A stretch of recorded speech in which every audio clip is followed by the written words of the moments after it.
Sebelum masuk ke video, kita perkenalan dulu ya. Yang pertama ada Bapak Herwan Saiful Rijal. Lalu yang kedua ada Meilani Yolanda Maulida. Yang ketiga ada Ibu Rizka Nurlia. Selanjutnya ada Ibu Elit Lasmini. Dan ada rekan kita Ibu Imas Rismayanti. Lalu yang terakhir ada Ibu Muniska Hardianti.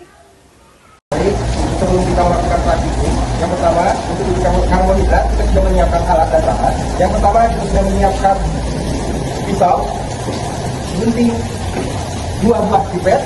Kemudian untuk bahannya ada kalium iodida, kita gunakan betadin. Terus ada pizza, ada tahu putih, gula pasir, kentang, biskuit, nasi, margarin, tepung terigu, telur putih dan apel. Kalium, pisang, tahu putih, gula pasir, kentang, nasi, margarin, tepung terigu, apel, telur rebus putih, dan biskuit. Nah, masuk ke cara kerja, kita akan meneteskan 3 tetes kalium iodida ke bahan-bahan yang sudah disiapkan. Seperti pisang, 3 tetes, lalu tahu putih, 3 tetes juga, lalu gula pasir sama 3 tetes, margarin juga sama 3 tetes, nasi putih juga sama, kita kasih kalium iodida 3 tetes, biskuit 3 tetes, telur rebus 3 tetes, kentang 3 tetes, tepung terigu 3 tetes, dan apa juga sama 3 tetes. Nah, setelah itu kita tinggal tunggu 10 menit. Setelah 10 menit, kita catat apa saja perubahan yang terjadi pada bahan-bahan yang sudah ditetesi kalium iodida. Setelah 10 menit, kita sudah menemukan perubahan warna pada bahan-bahan yang ditetesi kalium iodida.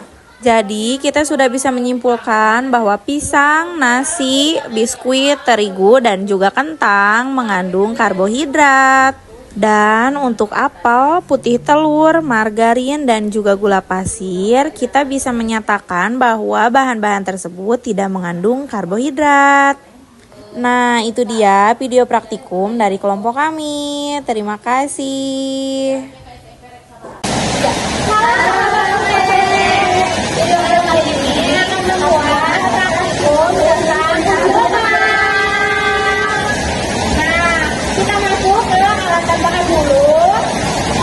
Ini dia alat dan bahan yang digunakan dalam praktikum uji lemak.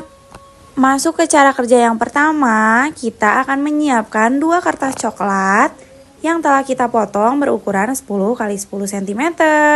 Lalu kita ambil pipet, gunakan pipet untuk menghisap air, dan teteskan di salah satu kertas coklat 10 x 10. Setelah pipet pertama kita gunakan untuk menghisap air, langkah selanjutnya ambil pipet yang kedua dan akan digunakan untuk menghisap minyak. Teteskan pipet yang berisi minyak ke kertas coklat yang sudah kita siapkan. Nah, kalau kertas coklatnya sudah ditetesi dengan air dan minyak,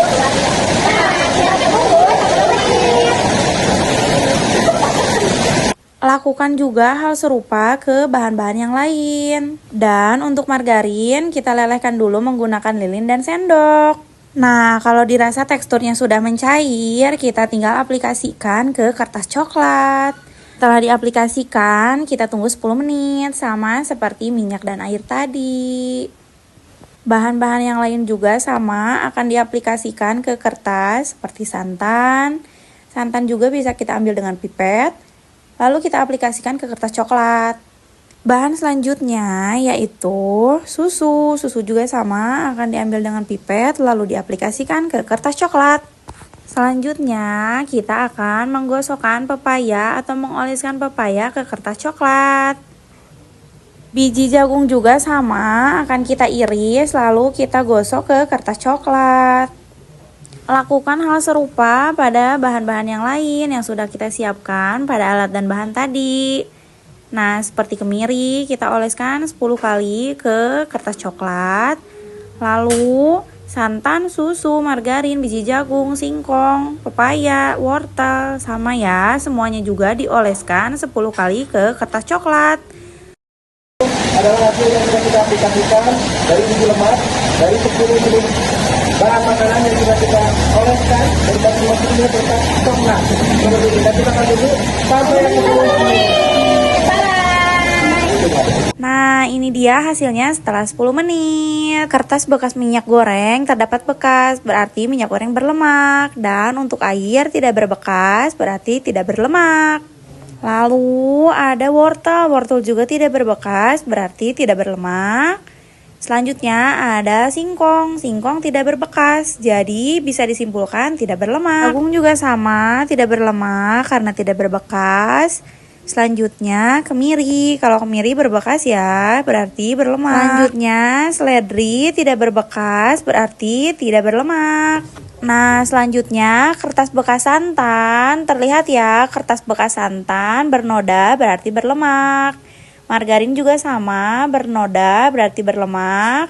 Lalu kertas pepaya tidak meninggalkan noda berarti tidak berlemak. Kertas bekas susu tidak meninggalkan noda tandanya tidak berlemak. Dan margarin berlemak karena meninggalkan noda. Nah itu dia persembahan video praktikum dari kelompok 4. Terima kasih.